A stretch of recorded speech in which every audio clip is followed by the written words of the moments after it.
Well, good morning.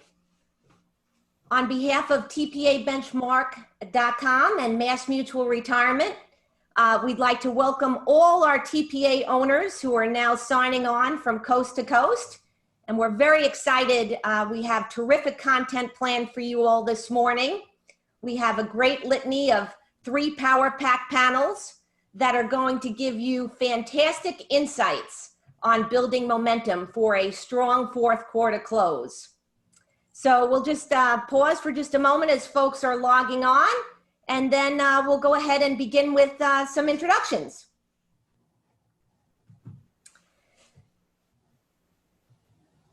Fantastic. Well, we want to thank you all for joining us today. A number of you were with us for our first joint webinar with Mass Mutual on, I believe it was September 1st, Lynn, starting the fall selling season right. And hopefully we help launch you all into a terrific fourth quarter selling season where everyone is reporting an uptick in activity and certainly an uptick in optimism. Now we're thrilled to be joining you mid-fourth quarter to talk about building momentum. And we've got some fantastic panelists involved today who are going to give you some hopefully very relevant and timely insights that will help you close your selling year very strongly. And just in advance, we want you to mark your calendars for December 2nd, where we'll be having a final joint webinar with Mass Mutual to help you plan for an excellent 2021. So with that, Terry is going to assist with the slides today. Terry, we'll move to the next slide. And I'd like to introduce Lynn Roy, who has been a fantastic partner of ours. And Lynn, we're so excited to have you and the entire Mass Mutual TPA development team on the phone, as well as Ryan Franken from the sales teams. Thanks, Lynn. Thank you, Dawn. And it's a pleasure doing these webinars with you. And it just shows the value that TPAs bring to the equation and our advisor panel, because the world is changing every day, every month, as you all know. And how do we keep that momentum going through fourth quarter and into next year? So my team and I are here to support you, and we want to make sure that we continue to stay visible and help you with whatever the future brings. So thank you for the opportunity. Terrific. And Lynn and I are going to co-facilitate all the sessions today. So we'll go ahead and begin. However, I want to remind you of a couple things. First, on the next slide, just by way of introduction, we're very excited to be partnering with Lynn here at TPAbenchmark.com. Our entire mission statement is around the theme of partnership, partnering retirement plan providers, TPAs, and advisors with the objective of helping everyone write more business together. And that's really the goal of today's session. So we thank you. On the next slide, we're very excited to have many of our TPA Benchmark members on the phone. We have 2 themes, partnerships in action, which we're demonstrating today. And we're welcome to view us on YouTube or join us on LinkedIn. And we're also about strength in numbers. We have a number of partners that we work with and provide discounts on their various services, and one of which we have on the phone today, Jake Linney from ASPA. Welcome, Jake. Thank you for having me, Dawn, and thank you, everybody. Well, thanks for being with us. American Retirement Association and ASPA is partnering with us on this series. All of the attendees today who stay with us for the full 75 minutes will receive 1.5 CE credits courtesy of ARA. Jake, we thank you for your partnership. Maybe you could just say a few words. I know All Access is just around the corner. Is there anything folks should know about that or other happenings at ASPA? Yeah, thank you so much, Dawn. So again, this is continuing education is important right now because we have an end of a CE cycle coming up at the end of December. This counts for 1.5 hours, which we're more than happy to partner with Dawn and TPA Benchmark and Mass Mutual to make sure that is provided to everyone who has an ASPA designation.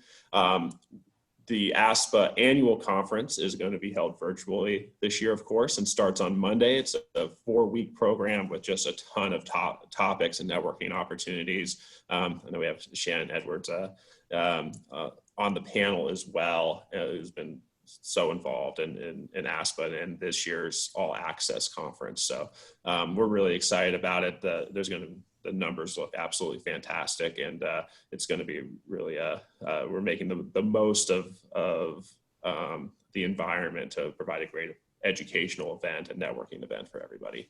So we're really pleased about that. And again, in partnership with Dawn, we've been able to provide some opportunities for education for both you as business owners and also your staff.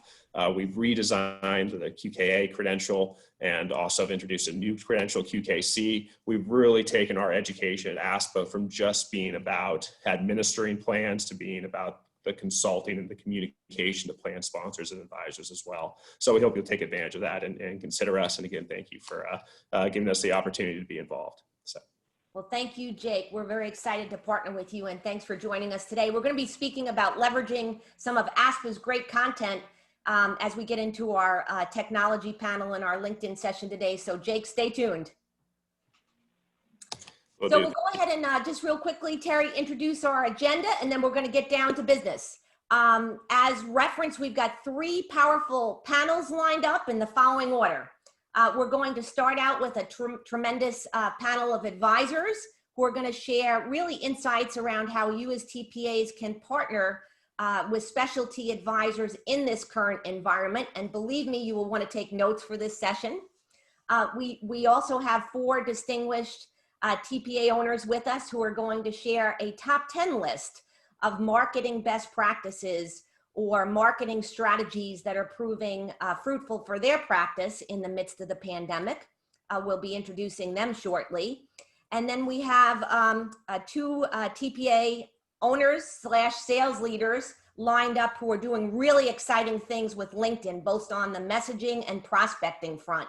So, so grab your notebooks and settle in with a cup of coffee. And by the way, we would like to make this very interactive. So you will see on your grab tab both a chat panel and a Q&A panel. Please feel free to ask questions throughout the presentations, and we'll politely interrupt our panelists. We'd love to answer your questions and hear from you, so don't be shy.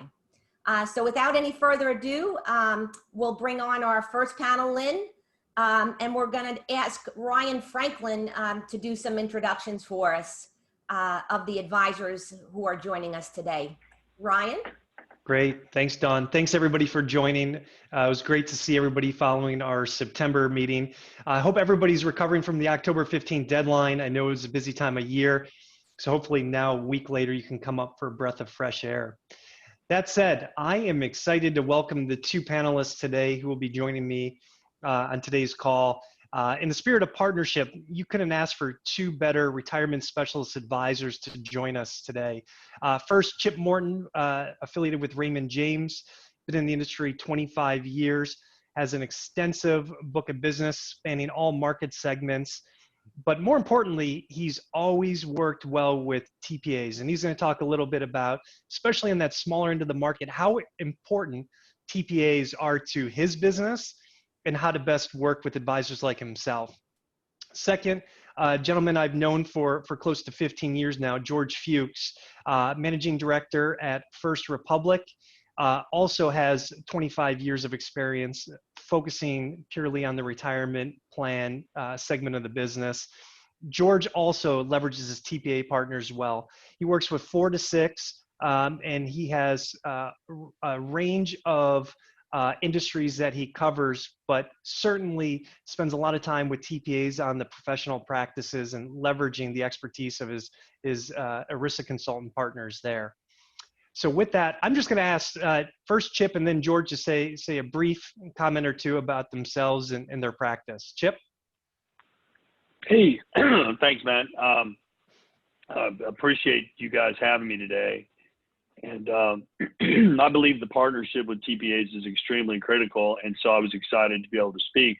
My practice has, I like a lot of the specialists. I would focus on the larger plan market, and as I evolved back in 2009, I did a white paper on the difficulties of distribution and I would call it the evils. I call the distribution the beast in the small market. We have 700,000 plans. And most of those plans are sold door to door through some kind of a wealth management relationship and a whole lot of and a whole lot of people that are involved in the sales process. For an advisor, as we affectionately call them, two plan Tonys who really don't know anything about 401ks. And I say that because I know TPAs, you bear the blunt of the work, and oftentimes the advisor is more of a thorn in the small market than being helpful, because you guys do a lot of the work, but their compensation tends to be considerably more than you guys. So I've always been very sensitive to that. And so I began to shift my focus of my market into scaling in the smaller market rather than going after the big plans. In other words, I'd go after $100 million plans versus one $100 million plan. But the first hurdle was to realize that I had to build a technology on the back end that would service the plans, generate investment reviews, because it can't be a handheld situation. And I built a practice around an insurance model for 401k plans. And my first company I created was fiduciaryplanreview.com. And that basically was something that it was ultimately bought by Envestnet Retirement Solutions as the first acquisition and the formation of that company. And that was basically a company or technology designed to create the investment reviews and automate them on the back end.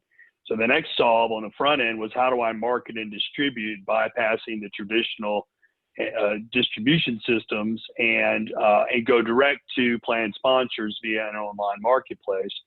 And I ended up working on a patent, and I got a company, direct401k.com, and I got a patent that was actually acquired by Morningstar, and they built out a product called Morningstar Plan Advantage. And so in growing this evolution of how to scale in the small market, I kind of had these two concepts, and they've all come together now, and we're launching a corporate advisory group of Raymond James is powered by Direct 401k, and that is going after the small market. And I give you that background because in the small market, especially when we're using a decentralized, we're going to have online, webinars for meetings, things like that, capsules, all of it has to be done online when you're doing, this is in effect the robo-advisor model. So we really need TPAs. I prefer a TPA on every single one of those plans. We are slated to do about 1,800 plans this next year through some relationships that we have. And the TPA, back to my original comment, you guys really are the experts on the plan. I mean, the advisor does investment reviews, and we're the advisor guy. We generally distribute because it's our personality type to sell. But I respect, and I always had, the TPAs. And so in my business model in the small market, we absolutely need to partner with TPAs, quite frankly, for the leverage. And what we're trying to do now is build a network of TPAs, and love to hear from any of you guys that are interested to work with us so that we're covered across the country, so that you be more of the, on the ground running, and we provide all of the part that we do via online medium through our website. And I think it'd be a great partnership. But 700,000 plans exist. Almost 3/4 of those plans are below 5 million. They're in the sweet spot for TPAs, and you guys deserve to be on, in my opinion, the bulk of those plans. And I'm very supportive of working with TPAs. So I'd love to discuss further any of that with you guys. But again, excited to be here. Great. Thanks, Chip. George, a few comments from you, please. Sure. Appreciate that, Ryan. And thanks everyone for taking the opportunity to be a part of the meeting today and listen to all of us on the different panels. And so just to give you a brief background, so I lead a team at First Republic in providing retirement plan consulting services and discretionary asset management services to companies, both small and large. Have a focus, however, and work with a lot of professional service organizations, including professional practices, as Ryan alluded to, medical practices, law firms, accounting firms, but also a lot of private equity firms, venture capital organizations like that. And so the sizes that they vary to some are small and some are quite large.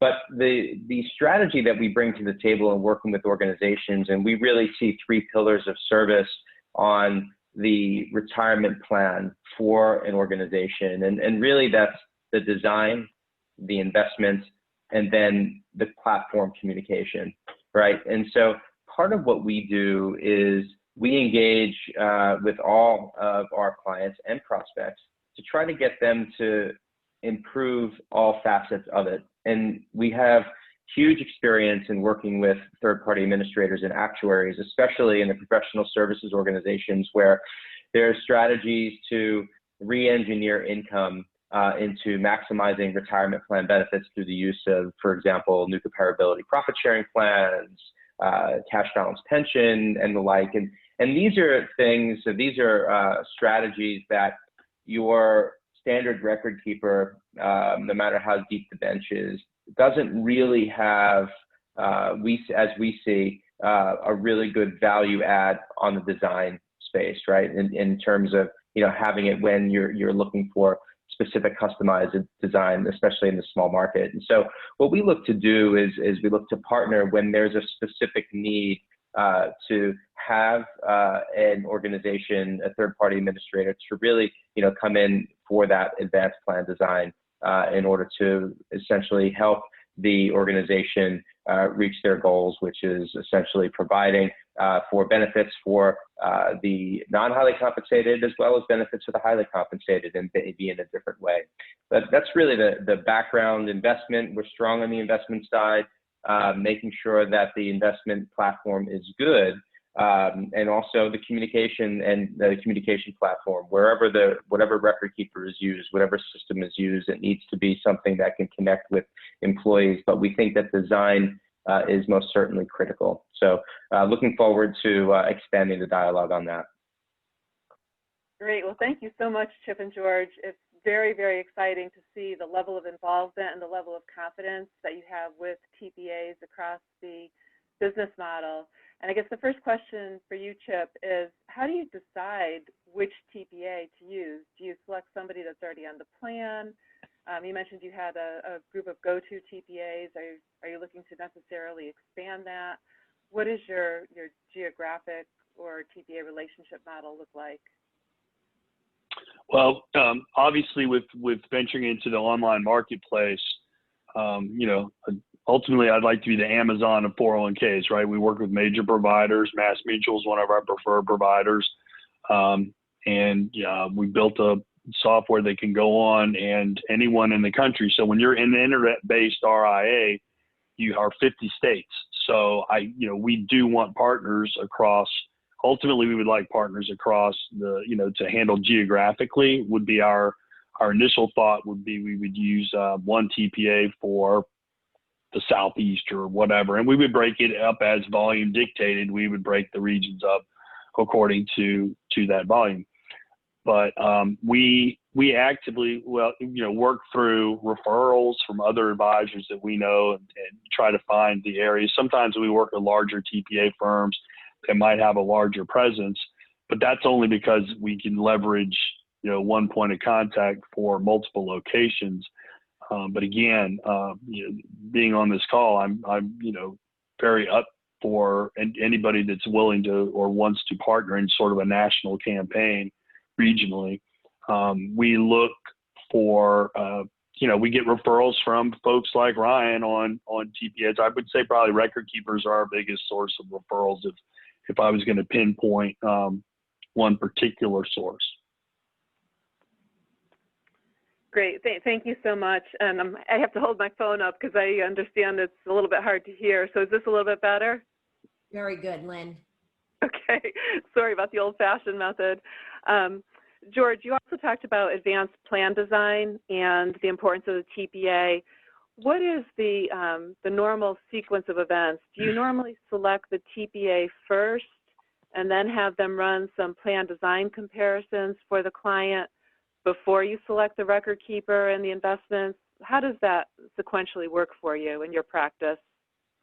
Sure, Lynn. Thanks for the question. And so how I can answer that, it really depends on how the business has come in. So if it's a new client, there is going to be existing relationships already in place, right? There will be a record keeper relationship if the business has already, the 401k plan has already been set. So you have the record keeper, maybe the administration is also handled by the record keeper, or maybe it's also being handled by a third-party administrator. and then you may have or have had an investment fiduciary, right? And so when we come in, part of what we view is, and what we guide on and just provide perspective on is, what is the overall plan? What does it look like? What are the plan provisions? Benchmarking, match formula, benchmarking just their plan and how much they contribute to their employees. But most importantly, try to get a gauge as to what they want to do. Why is the company providing benefit to their employees, and get them to answer that question. And then determine, based on that, if the current service provider model that they have would suit what their needs are, right? And so if it's basic, or if it's something that doesn't require a lot of tweaks and changes and customization, maybe it's something where they're connected in a certain way with a record keeper and administrator, and that's fine. If it's something that they need a combination of profit sharing and pension, or something that we could see that down the road, obviously having an advanced plan designer or an actuary / TPA would make sense. Now, if a third-party administrator is already there, typically we have calls with the TPA before we speak with the client about the overall retirement plan strategy, because we want to develop a relationship to gain an understanding, as to what they've done, how they've done it, what we do, make a common chord and connection. So we're never into just going ahead and upsetting the apple cart just to do it. There are many third-party administrators out there that are quite good at what they do, and so we're happy to engage with that person. And so that's really one way that it comes in. If we see, for example, it could be a much smaller organization, and they come to us. They don't have a setup, it's a startup, or something where they just have a standard 401k, and they're telling us that that the top people want to put away more, right? And they don't have the capability at the record keeper at that level of assets, just won't put together a lot of pro formas and strategies for it. Then yeah, a third-party administrator, an actuary, would be someone that we would call on and bring a specialist, essentially, an advanced plan design specialist. So you gentlemen have our TPAs very engaged. We have a question coming in from Pat Shelton along the topic of how TPAs can add value to your efforts, what you're looking for in a TPA. Pat is asking, could you speak to the CFEX certification for administrative TPAs? Is that something that you look for? How important is that to you? Thoughts? If you want, go ahead, Chip. Yeah, I was just going to say, big fan of the certification. I think that's a great question, in the sense that, particularly in it's really interesting. George and I have two different models. Mine is very, very cookie cutter. I mean, if you're going to offer something online, I've got to have grid or snap pricing. I've got to, and I've got to have a TPA that we work with, and we have all the stuff set. There's, this is what you get. We're kind of like a Met killer, right? We're offering a plan at a reasonable cost, relying on scale, but we're not doing the same market, as George's market. And I say that because things like the CFEX certification are extremely important when you might be 2,000 miles away from me, as opposed to a more touch feeling. So I would say that for me, it would be an important factor. George, what would be your thoughts on that? Yeah, I haven't used that as a qualifying factor. Really, the relationships that I engage in with third-party administrators, it's and actuaries. I think one, 316 being very important and coming across. I know that's going to be something that's talked about more and more as we go on in time. But really, it's their understanding of plan design, their experience, what type of clients they have, what they want to do, how they work with prospective clients, right? To try to get them over the wall, as I'd like to say, in coordination of pro formas.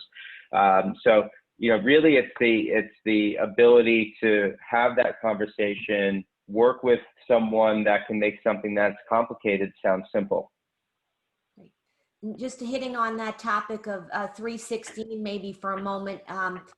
Chip, how important is the 316 service as a qualifier for TPAs that you're looking to work with? Is that important to you? I would say it's very important and increasingly so. Again, in my model versus George's, but I mean, we both are 316 fans, but in my model, anything that allows things to be on autopilot, because, you know, we're trying to grab 85% of the good. So I think that 316 is very important. I think it's coming with the Secure Act. I think that you're going to find 338 on the investment side, 316 on the administrative side. And I feel that that combination is, you know, allows my model to work more efficiently. So yes, 316 is important. George? Excellent. And with the 316 and the looking at TPA fees, so obviously that takes an additional layer and level of work. TPAs are being pressed every day to offset their fees or to reduce their fees, but it sounds like both of you have a great deal of respect and have built your model so that you place more emphasis on making sure the TPA is taken care of financially so that they can do what they do best. Would you say that that's the case for both of you? Sure, absolutely. Everybody here has a role and responsibility, and if we execute it well, we deserve to be paid. Market forces are in place that determine how we price and value add, right? And so I think there's a you know, back and forth on that. We feel that the administrator and the TPA and actuary certainly should be part of the pay group. You know, any business could be treated as a commodity, but if you could provide a good value add where you actually provide guidance that an organization will follow effectively and get improvement in their outcomes, I think that's a true value add, in which case organizations are comfortable in paying for, right? You have to convey that message that that's what you're going to do. But if you do that effectively, then you're worth your fee, as long as the fee is market, right? Mm-hmm. Right. I would say that, and I mentioned this in our pre-discussions with the team. I'm a big believer, and George said it exactly right. Everybody should get paid for what they do. And the TPA does a tremendous amount of work on a plan, probably more hours than the advisor himself. We are responsible for the investments and, frankly, distribution. And I feel like in many cases, we will reduce our fee to accommodate the higher fee of the TPA. And that also equalizes more of the work being done so that we come up with, again, for my situation, a grid price or for a snap quote. You know, we adjust that because it makes sense that, you know, I feel like TPAs, you guys will make 5 or 6 basis points, and an advisor will make 50 or 100 on a small plan.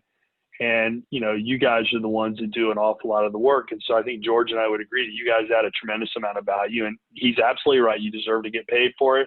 And I think if you look at all your little triangle, you got the advisor, the record keeper, and the TPA, we're all supposed to work together.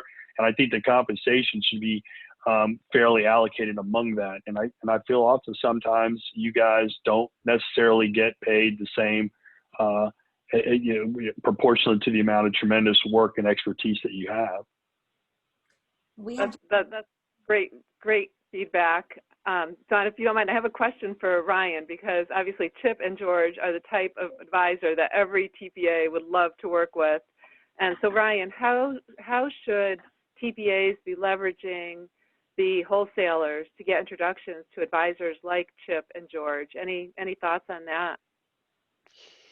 Yeah, you know, I think when you take a look at our managing directors down the field, Lynn, and certainly Chip and George have worked with the folks in their respective territories, have the conversation. When you're doing your business planning sessions, we talked about not only having one at the beginning of the year with your top TPA partners, but a mid-year check-in. And our better managing directors are having ongoing discussions in terms of who they can introduce the TPAs to and who the TPAs can introduce them to. So I would implore you, contact your managing director, ask them if you haven't already, who are your top advisors that you work with? Are there any retirement special advisors that I haven't met yet? even better if you have a specialty or a niche market that you can share. And certainly, I know Chip and George are always open to recommendations from their partners out in the field. And I think that's one way to go about it. Again, part of your business planning sessions, you guys should be covering who the specialists are in the territory and who can facilitate those intros. Just a couple final concluding questions, Lynn, we have coming in for George and Chip. Just to clarify on the 316, some of our TPAs are asking, what is it specifically about the 316 that that is necessitating that as a requirement, if you will, vis-a-vis just a great TPA that perhaps doesn't have a 316 designation that is partnering with a great record keeper? What is it about that 316? Is it liability protection for the sponsor, or what is it about that is that puts that top of your list in terms of TPA selection criteria? Sure, I could take this, Don, to start. Really, it's two things. One, it's more recent where employers are coming to us to try to lessen liability, and and they have heard of it. Some actually have heard of it, right? And they say, well, what is this about? We don't use it as a qualifier automatically. In fact, several of the third-party administrators we work with don't do it or are just starting to do it. But when we have to put together a service provider search, right? And so we do that as well, and we conduct that. And if that's one of the qualifying criteria, then that begets the knockout if someone can't provide that. So do I think that's the be all end all? No, but I do think it's another value add to take some more off of the employer, where especially if it's a smaller plan or even a larger plan with a flat a flat service or human resources people, payroll, if it's a flat organization and they don't have the person power in order to push a lot of that stuff through the day to day, having that makes a fair amount of sense.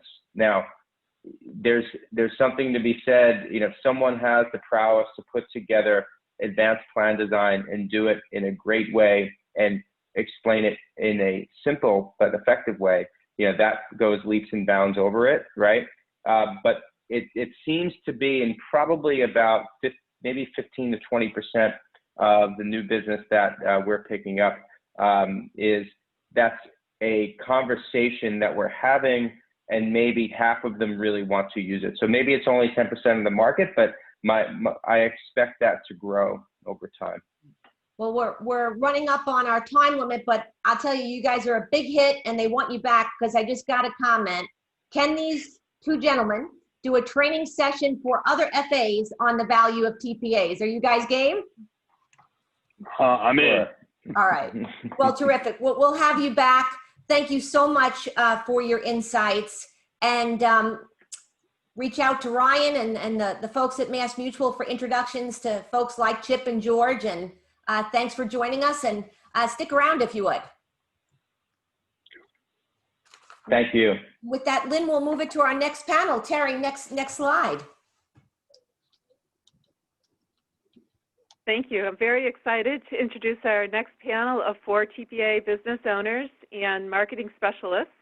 These folks are really upping their game in this virtual environment and have great business practices that they've built for their firm. So first, Shannon Edwards from TriStar Pension Consulting, Michael Gorlick from Benefit Equity, Pat Shelton from Benefit Plans Plus, and Terry Power from the Platinum 401k. And before we get into sharing some ideas of how to further develop your marketing strategy, if each of you could just give a quick overview of your firm and maybe 1 or 2 tidbits that you want to make sure you get across today. Shannon, I'll turn it over to you first. Thanks, Lynn. Our firm is located in Oklahoma. We're non-producing TPA, probably considered a small TPA practice, focusing on high touch, high service, more of a boutique TPA firm. We have about 275 clients, a team of 8 team members. And so we focus on the small plan market, although we do have plans upwards of 3,000 participants and $100 million. We have a lot of clients that have been with us for 20 years since I started the practice, because of the service level that we give to them. But that our big focus is maintaining and getting customers through customer service. Thank you, Shannon. Michael, what about benefit equity? Can you talk a little bit about your firm and what you bring? Sorry, had to go off mute. Good morning, everybody. Yeah, like Shannon, Benefit Equity, who's based in Santa Ana, California, covering most of Southern California market. We are more of a mid-size, small to mid-size TPA in terms of the type of clientele we are bringing on board. 600 plus plans, 15 employees, 3 salespeople that are dedicated to working with advisors, and just actually getting our MEP business off the ground. So MEPs and PEPs are a hot topic, and we've spent the last couple of years becoming familiar with that and developing that business. But our clientele are also small businesses, doctors, groups, law firms, small manufacturers, and they range from anywhere from 5 employees to on average 100 employees. We do a fair amount of audit plans as well. Great, thank you, Michael, for sharing that. Pat, a little bit about Benefit Plans Plus, please. Sure. Benefit Plans Plus is also like Shannon's firm and a non-producing TPA. We have about 1,700 plans, 40 people, and a Midwest footprint, predominantly in Missouri, Illinois, Indiana, Kentucky, Ohio, and Arkansas. What we specialize in, I think Shannon and I also share this tagline, is fixing broken retirement plans. We do a lot of technical corrections and cleaning up other people's messes, in particular the payroll companies. And what I'd say is that our kind of pitch is that we custom design retirement plans for businesses of all sizes. Our largest client, probably 200 million in assets, 5,000-6,000 people. So we can do single employer plans that are very small up to MEPs, and large and small and across all different types of plans, including ERISA and non-ERISA. Great, thank you, Pat. And speaking of MEPs and PEPs, our 4th panelist, Terry Power from the Platinum 401k. Terry, could you share a bit about your firm? Sure. Thanks, Lynn. Again, it's a pleasure to be here today with my fellow panelists. I've been in the retirement business since 1981. I was a wholesaler for a major competitor of Mass for about 10 years back in the 90s, and we established American Pension Services in 2000 as a non-producing TPA down here in Clearwater. We do work all over the country. We're kind of experts by proximity in multiple employer plans since the PEO industry started in the Tampa Bay area in the mid-1980s. To this day, PEOs represent a large part of our business, as do multiple employer plans. We've served as a 316 plan administrator for MEPs since 2011, and we plan on registering hopefully this week with the Department of Labor as a pooled plan provider for the new pooled employer plans that are kicking off January 1st under the Secure Act. We have clients all over the country who do single employer plans. Typical adopters, sometimes people ask about MEPs. Our typical adopter in our existing open MEP programs are about 80 employees and about $3 million. Largest ones are north of $60 million. So they're all over the place, and we envision that kind of being our target market under PEPs as they move forward. Great, thanks, Terry. So we're here today to talk about the current conditions and working virtually and its opportunities and challenges. For example, the audio-visual challenges. But as we know, the world is changing, and looking at different ways that you're marketing your firms, we're all out there used to being face-to-face, visible in the marketplace. It's required all of us to adjust how we're doing business. So the panel today is going to give us all ideas on how they've continued to build their practice and their expertise. And there's different levels of technology that each of the panelists has employed and developed. So with that, I'll turn it to the next slide. And we're going to hit on some of the top 10 marketing strategies that these experts have used in their current businesses. And we welcome all of you in the audience to comment or add additional thoughts on this as well. So, the first one is the opportunity to hit the reset button. And Michael, I know when we talked earlier, you developed a very cohesive tech strategy for your firm. Can you elaborate on what that entailed? I know it was more than LinkedIn. It went pretty extensive in the technology area. I'm not sure how extensive it is, but it is definitely targeted and it's very specific. So we've hired a marketing consultant to focus on our social media presence. It starts with our blog on our website.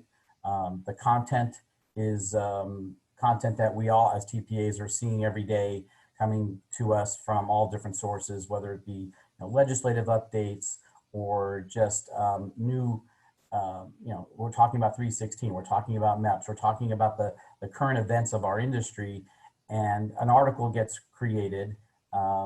We as a firm take our knowledge to create the article, but then I work with my marketing person who's a great writer to put it in a way that it's easy to read for advisors, for plan sponsors, for CPAs, and then it trickles down to blurps, small segments of the blog into our social media campaign, whether it's Facebook, whether it's LinkedIn.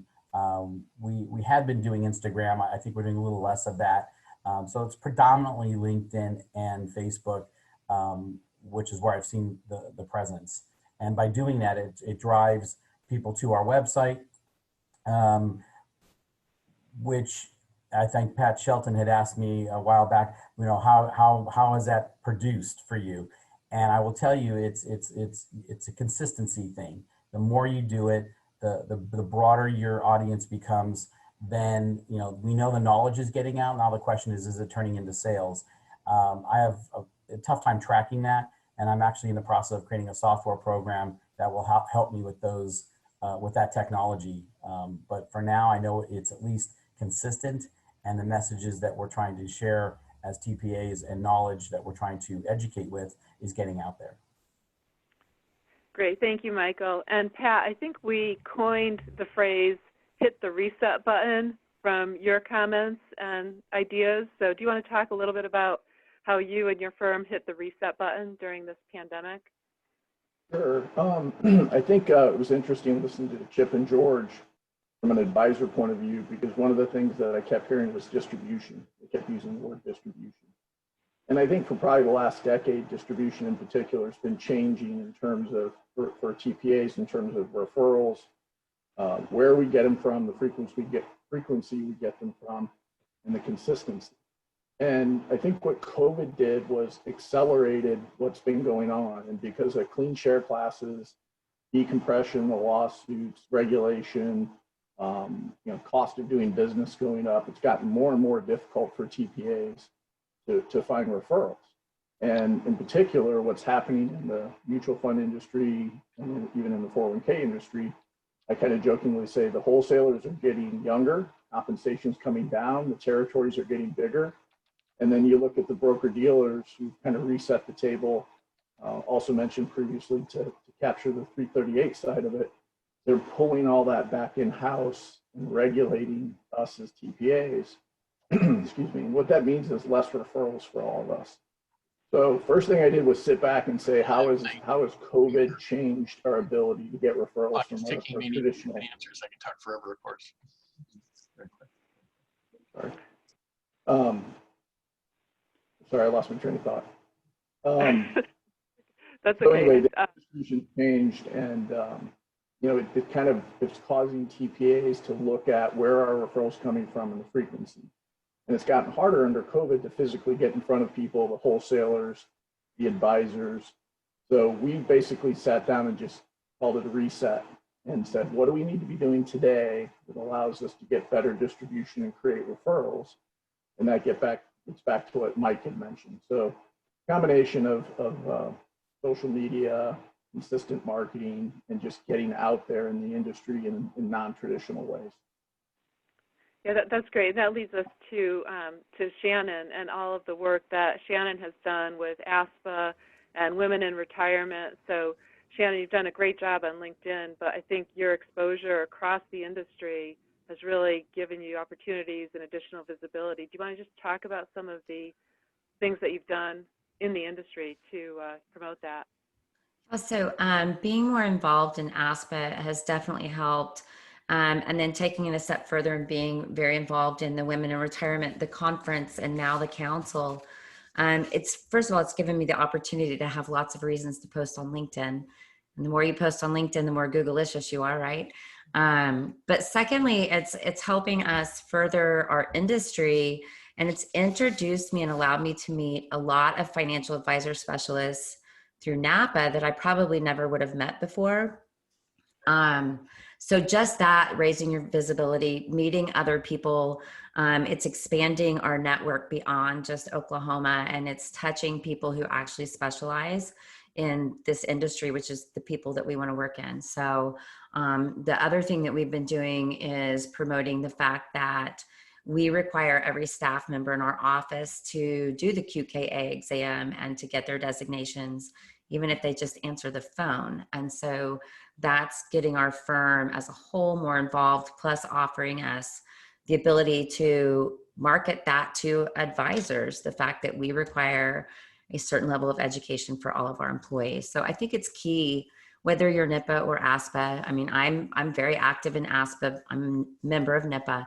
Whichever organization, I think it's key to become very involved, talk about them on LinkedIn. It helps spread your visibility. It helps you look like an expert.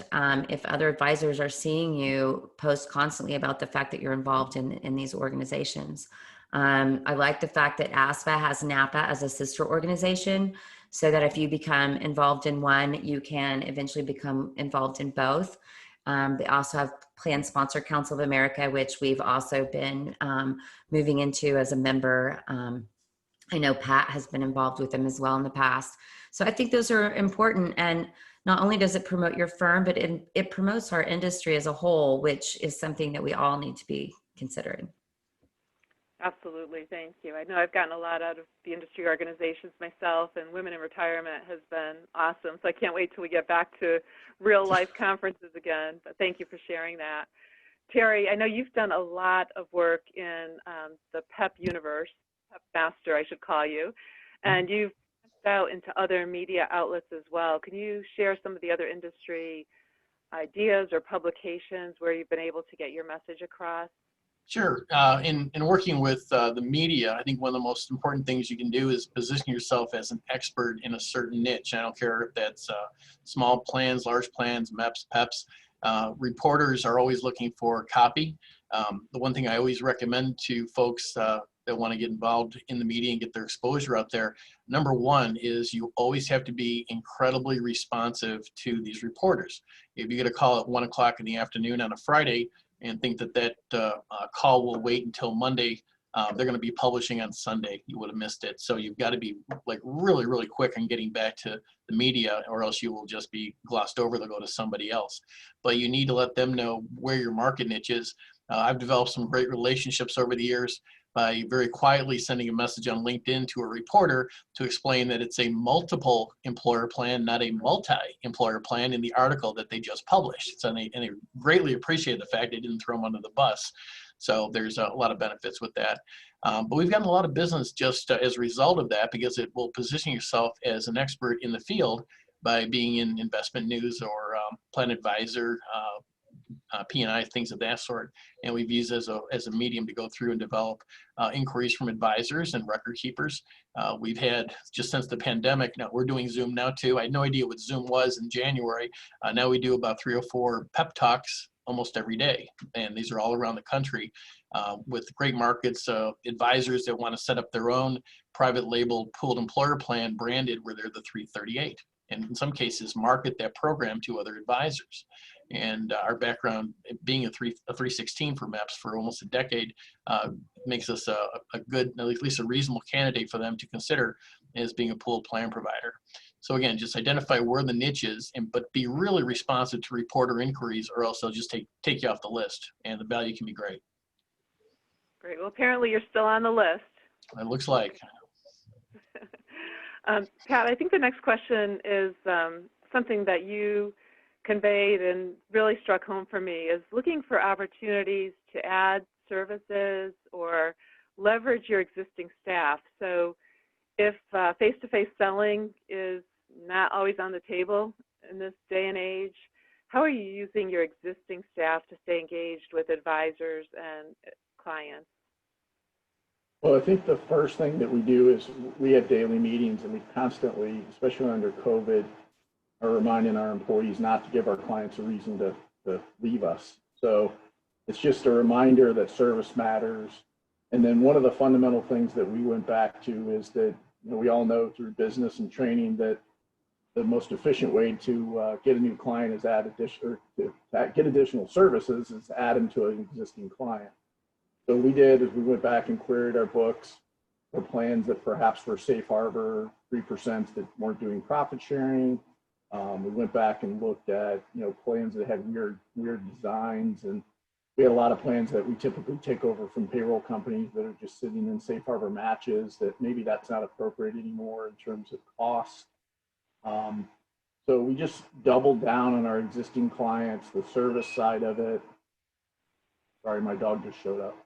Part of COVID. And we just focused on service, adding additional services, things like cross-testing, having 316 conversations, which was mentioned, and just being more present with our clients from a retention point of view. And then we also took that over to the advisory side, which is make sure that our advisors know that we're still there, and if they have opportunities or having service issues with other TPAs perhaps, that we're an option for them. Great, thank you. And I know you mentioned payroll providers, and there's different levels of that. Obviously, there's payroll providers who are competitors to TPAs, but then there are also payroll providers who have a distribution network that can help all of us. Michael, I think you have some strong relationships on the payroll side that you're using for distribution and really additional sales. Can you talk a little bit about how you view the payroll provider relationship? Yeah, thank you. Yeah, the payroll provider has always been, going back almost 15 years now with one major nationwide payroll provider, Heartland Payroll.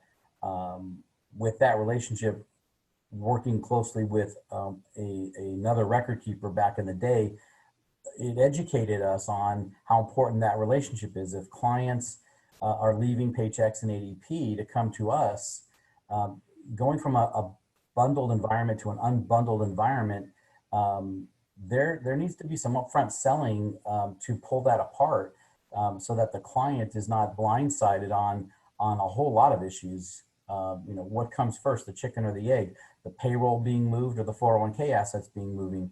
And if the payroll provider salespeople understand just a little bit of those issues, and then of course educating the advisors to even ask those questions, then when the time comes to unbundle that, it's going to be a lot smoother. So again, it goes back about 15 years for us working in that environment. And then I know that this organization that Dawn has created, TPA Benchmark, has been developing a wonderful relationship with Paylocity, and they too have a national distribution network that we've been working with, getting to know their key managers in different regions.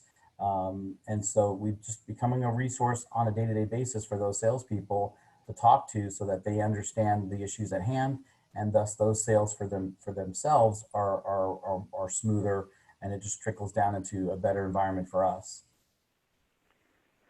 That's great. And I'm just keeping an eye. I know we have so many good ideas to share. Obviously, there's great bullets here. I'm sure the panel would be happy to answer questions or be contacted individually if you're all open to that. But I feel like I love the back to basics approach and the key themes that we've heard today. You know, first of all, know your value proposition, adjust your marketing strategy, don't overlook other areas to promote your firm, leverage your existing staff, and then keep the dialogue going if it's not face-to-face. And finally, cultivate those relationships with payroll providers, record keepers, accountants, etc. So if anyone has questions for the panel, I think we have a minute or two, and I want to make sure we give our last panel their due time as well, so I want to be respectful of that. So Don, do we have any questions coming in through the chat or the Q&A? We have a follow-up question for the advisors, but maybe we'll hold that for the conclusion. Great. Well, thank you all for being willing to share your ideas and thoughts with the group. Really got a lot out of it myself, and I'm sure the team did as well. Thank you. Great. And just, feel free to send in your chat questions, and we're going to try and wrap up in time to bring back on all our panelists for closing thoughts and comments. But thank you, Shannon and Lynn and Pat and Mike and Terry. It's wonderful to have a great community of TPAs that are willing to share what's working for them. So we thank you for your candor.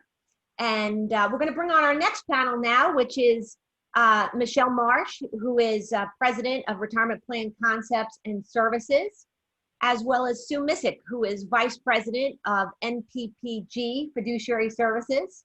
I want to thank both of you for joining us. And we asked Sue and Michelle if they would drill down a level deeper on leveraging LinkedIn. And there's really two components as we look to that, right? Getting started and developing messaging that's consistent, and then taking it to the next level and actually using LinkedIn almost as a tool for prospecting new advisors. So first of all, Michelle and Sue, I want to thank you both for joining us today. Great to have you with us. Thank you. Happy to be here. So Michelle, let's start with you. And Terry, if you'll move to the next slide. Michelle, you are fairly new to LinkedIn, and yet you've done so much over the course of the last year, and you are realizing really some early successes that I think will encourage our TPA audience today. Would you share a little bit about how you got started on LinkedIn, what you've done, and what you're seeing thus far? Absolutely. So, we've all been to the conferences where the speaker's saying, gosh, you got to use LinkedIn and look at LinkedIn. And we all have the grand plan to do that. But I think as business owners, that grand plan always seems to sit on our desk. And we kind of get in our own way of moving that plan forward. And that was definitely my case for many years. I would attend all these. I'd come back. Yes, we're going to do this. And then it never went anywhere. We actually hired an internal salesperson about a year ago. And her degree was in marketing. And so she, is really just a go-getter, young millennial, all the things that some of us cringe about. But gosh, her just knowledge and desire to get RPCSI noticed on social media was just a breath of fresh air. So we really hired her for sales, which she does do, but because she had this other background, she's really been instrumental in working with our social media. We actually initially started everything in-house, doing all our own writings and trying to come up with content. And then she would send links for all our employees to like and share twice a week. So actually we just started with 2 posts a week. Now we actually post daily.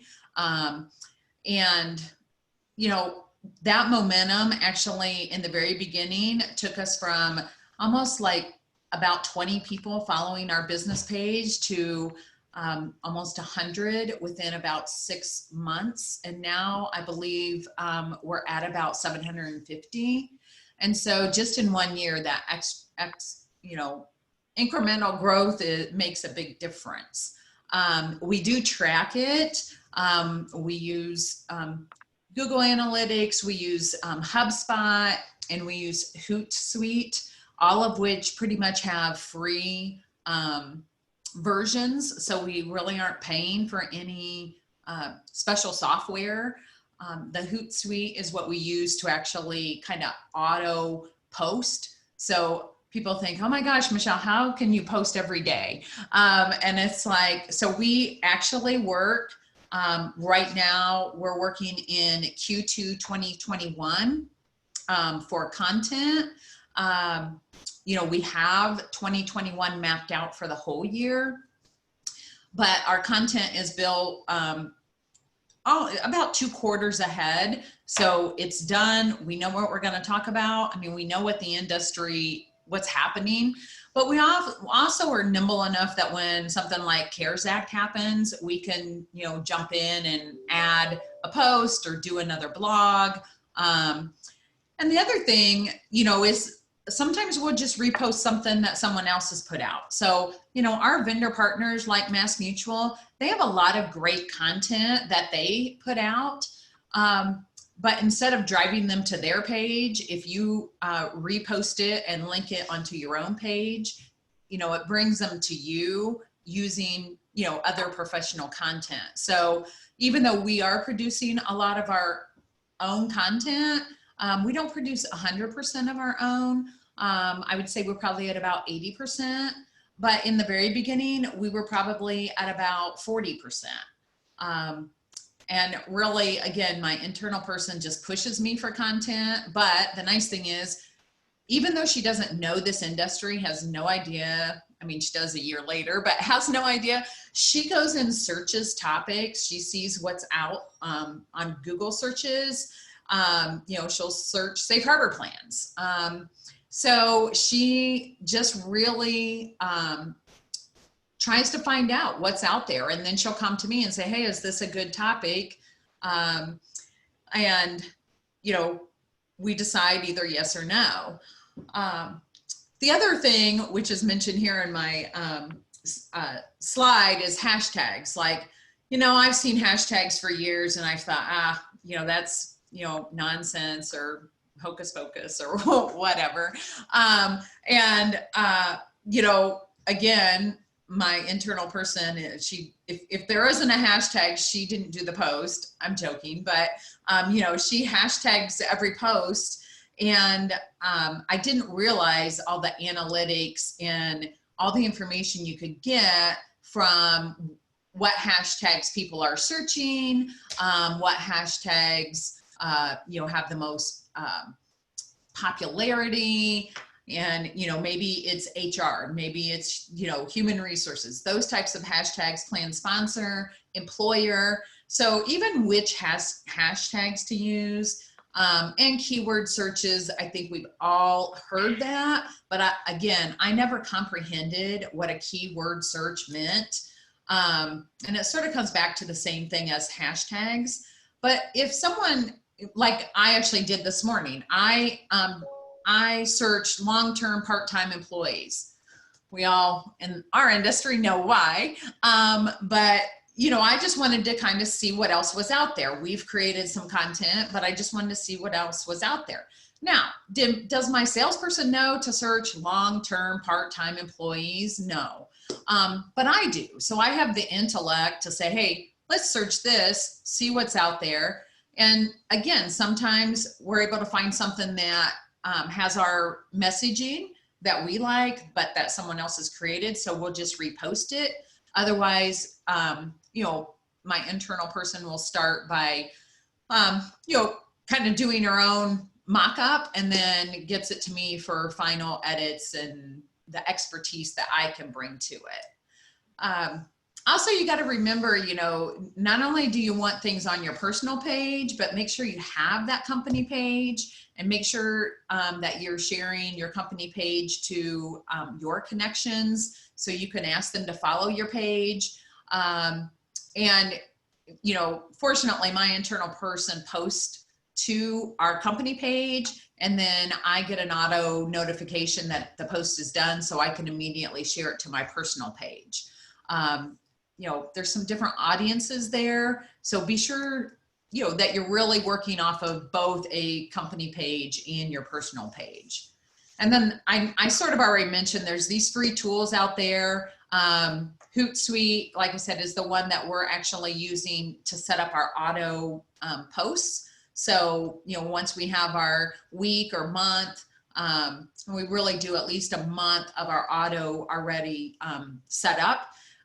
And we actually auto post 3 different things a day, 1 to Twitter, 1 to our Facebook page, and 1 to our LinkedIn page. And it is not the same content, although obviously over time it's overlapping. So everyone on those different social medias would see everything, but it's not like the same exact thing is out there. So if someone's actually following us on all 3 platforms, they would see 3 different posts every single day. And I think Shannon said this very well, you know, the more you're out there, the more content, the more you're present, the more you're active, the more you're consistent, you know, people start seeing that. They kind of start relying on you. They see you as, you know, an expert in this industry, and they look to the content that you're putting out to help them answer their own questions,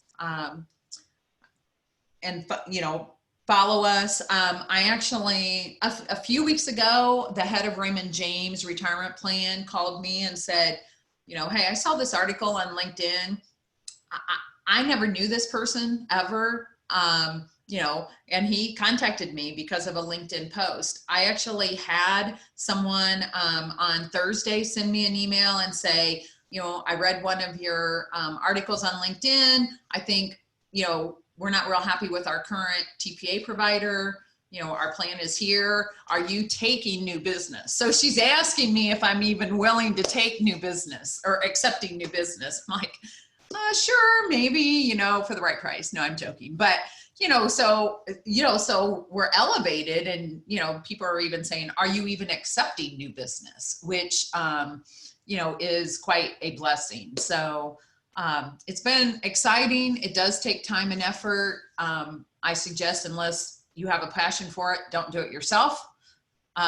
We actually have a partial outsourced marketing company that has helped us kind of do some of our blogs and kind of just guide us. I mean, we're doing the content, but a year later, we're probably ready to be done with them. And, you know, we're in a position to just continue what we've started.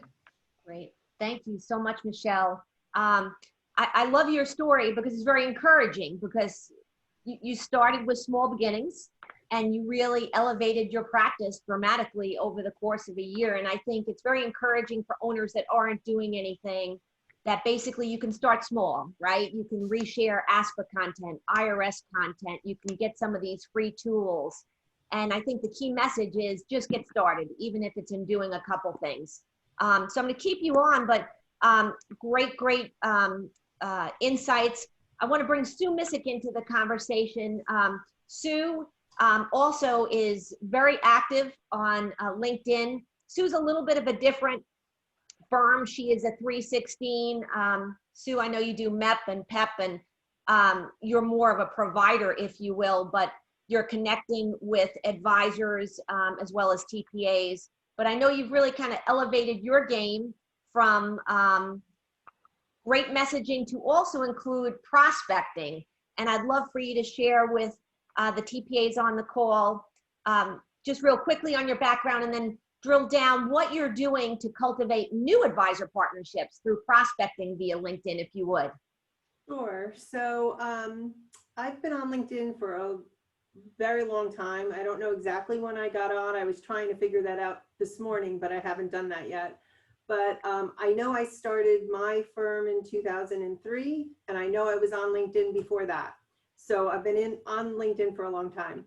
And, you know, as a TPA and 316 now, as a TPA, my client is, I only have 2 clients, right? I have a financial advisor and maybe an accountant or an attorney who has a client that needs some tax help.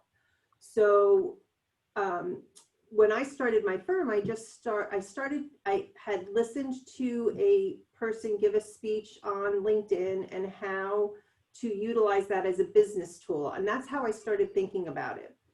Is there's this really powerful database that is at my fingertips, and I happen to have a paid LinkedIn membership. You don't need a paid LinkedIn membership to do a lot of what I did. But if you want to get into a lot of the messaging and building prospect lists and things like that, you need the paid version. I get generally I would say 10 plans a year, maybe even 12, directly through the work that I do on LinkedIn. Now, I have many more plans like that from LinkedIn through the advisors and the accountants that I connect with. I don't just connect with everybody, but I do connect with a lot of people. And I know there's a lot of people who only connect with people they know. And that's a mistake because you're limiting the number of people that you have contact to. So I connect up, and I'll give you, he's not on the call today, but Brad Bartles from Munn CPA is an auditor. He's in California. I met him on a different webinar, and I sent him a chat in the chat, and I said, hey, let's jump on a call together. We now have 2 plans together because I just messaged him through LinkedIn. I have another buddy who's on here today, Liam Grubb. I'm going to call him out, my little Franklin Templeton man. He and I have tag teamed advisors together, you know, working with your DCIOs, your Mass Mutual wholesalers, you know, the wholesalers at the record keepers. But I took it a step further from the record keepers, and I went to my DCIOs. And, you know, I'm working with Invesco and American Century and BlackRock and Putnam and all the different DCIOs, because they're touching these advisors every day. I'm trying to touch them every day, but I only have 24 hours in a day and I'm one person. So, so by having an army underneath me to help get my message out through LinkedIn has been an enormous opportunity for me. That's fantastic, Sue. Talk about some of the things that you do time-wise, and then you've kind of created a blueprint for some of your messages, so you're not like typing like 20 distinct messages. Just talk about some ways maybe that TPA owners can make it a little bit more efficient if they spend a little bit of time every day to reach as many people as possible. So I have a couple of different running lists of messages. So I can touch probably 50, 60, 70 people in an hour if I just spend an hour a day on it. Now, an hour a day is a lot. I've cut back, but I'll tell you, everybody on this webinar has already gotten a message from me. Because I'm sitting here, I'm not doing anything, waiting for my turn to come on. So I contacted everybody. So just using, you know, these little tools where you have a message that you send to somebody and you know you're going to need that again for a similar type of person. I have a running LinkedIn message Word document that includes my signature, and I just copy and paste it in and I change the person's name. And you can personalize it. Once I have a conversation with somebody, I'll send them a message and I personalize it. But in the first, you know, I'd love to connect with you. We seem to have a lot of the same connections, whatever the message is. And then that way it makes it more efficient when you're trying to connect with multiple people.